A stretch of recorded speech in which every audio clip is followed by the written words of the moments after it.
A continuación vamos a analizar la regresión y correlación dentro del estudio de la asignatura Probabilidad y Estadística. Antes de iniciar es muy importante que nosotros recordemos que existen varios tipos de clasificación de variables. Sin embargo, el día de hoy vamos a tomar la que aparece a continuación para tratar de explicar y ubicarnos en el contexto de lo que vamos a analizar a continuación. Esta clasificación de variables nos habla de las variables cuantitativas y las variables cualitativas. Dentro de las variables cuantitativas, que es con las que nosotros hemos estado trabajando a lo largo de las unidades, encontramos la clasificación de variable aleatoria continua y variable aleatoria discreta. Hemos aprendido que dentro de las variables aleatorias continua puede tomar cualquier valor numérico dentro de un dato que se nos asigne, que incluya, pues obviamente, hasta los valores decimales o centesimales. Esos casos son, por ejemplo, el peso, la temperatura y la estatura. Y también hemos analizado variables aleatorias cuantitativas como las variables aleatorias discretas, los cuales únicamente pueden tomar valores enteros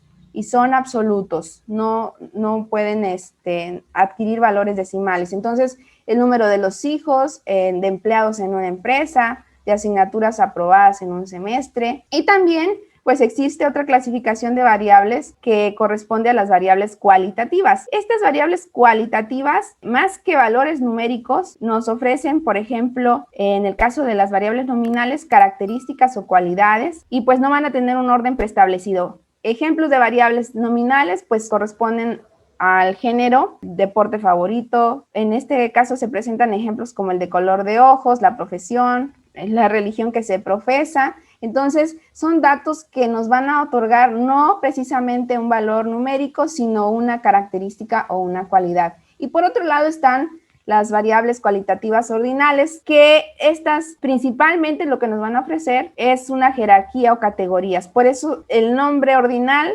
refiere a la palabra o al concepto de orden. Entonces, por ejemplo, los grados militares, los organigramas, un escalafón, estadiajes o estadios de humor, por ejemplo, estarán correspondiendo dentro de las variables cualitativas ordinales. Pero bueno, nosotros nos hemos centrado dentro de esta asignatura en el estudio de estas variables cuantitativas. El día de hoy vamos a comenzar a estudiar un apartado que corresponde a la regresión lineal, dentro de la cual vamos a analizar variables aleatorias continuas. Entonces, continuando con el estudio, vamos a adentrarnos un poquito más. Estos son parte de los conceptos que vamos a ir aprendiendo en la práctica. El día de hoy vamos a resolver un ejercicio que justamente nos va a permitir poder ubicar estos conceptos. El primero de ellos es una ecuación de regresión. Se nos van a asignar unos datos que nosotros vamos a tratar de alinear a un comportamiento de ecuación de recta. Vamos también nosotros a identificar la variable dependiente, variable independiente.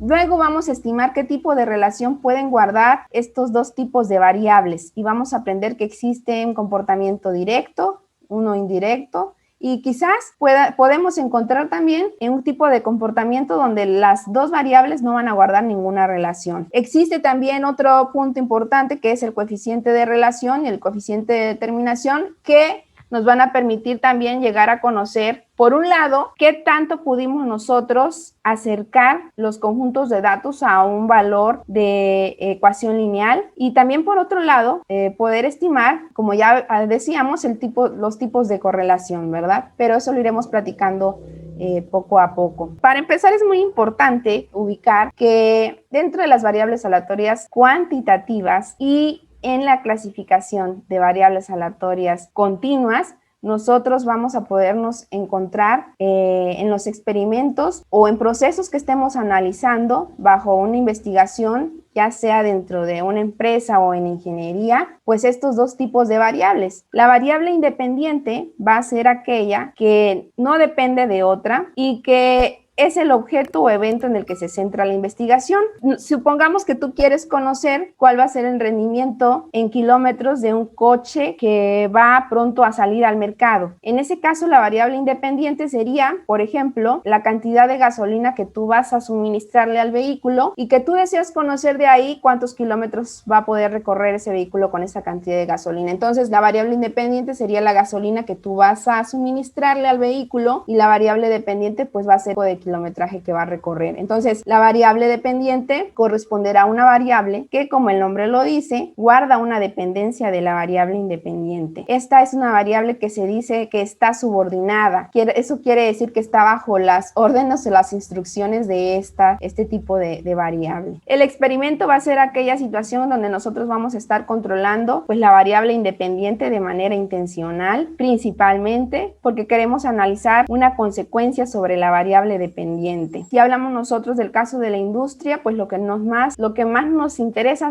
conocer o saber pues son esos efectos que pueden llegar a originarse, y obviamente derivado de este análisis podemos hacer predicciones o proyecciones también que nos ayuden a modificar alguna parte dentro de un proceso específico. Dentro de la regresión lineal existe un análisis de dos o más variables continuas, como hemos comentado. Hace un rato yo les daba el ejemplo de la cantidad de kilómetros que puede recorrer un coche que está próximo a salir al mercado, dependiendo de la cantidad de gasolina que se le suministra. En este caso, ese comportamiento de las dos variables también se le conoce con el nombre de variables bivariantes. Este término es un prefijo que significa dos, y ya nosotros hemos visto que se analiza tanto la variable independiente como la variable dependiente. Entonces, nos permite una regresión lineal conocer el cambio en una de las variables de respuesta, que sería la variable dependiente, y hallar una respuesta de lo que puede suceder. Entonces, la regresión va a ser una técnica utilizada para poder inferir datos a partir de otros. Nosotros vamos a poder definir comportamientos o conocer comportamientos. Entonces, recordemos que este tipo de regresión que es lineal, pues estará considerando la ecuación de la recta, donde y es igual a mx más b. Recordando parte de esto, m corresponderá a la pendiente, que sería el grado de inclinación de un elemento respecto a una horizontal, y pues b va a ser la intersección de esta recta con el eje de la Y. Estos datos los traigo a modo de recordatorio porque vamos nosotros a comenzar a ver el ejercicio, y justamente vamos a tratar de que los datos pues se alineen a este tipo de comportamiento.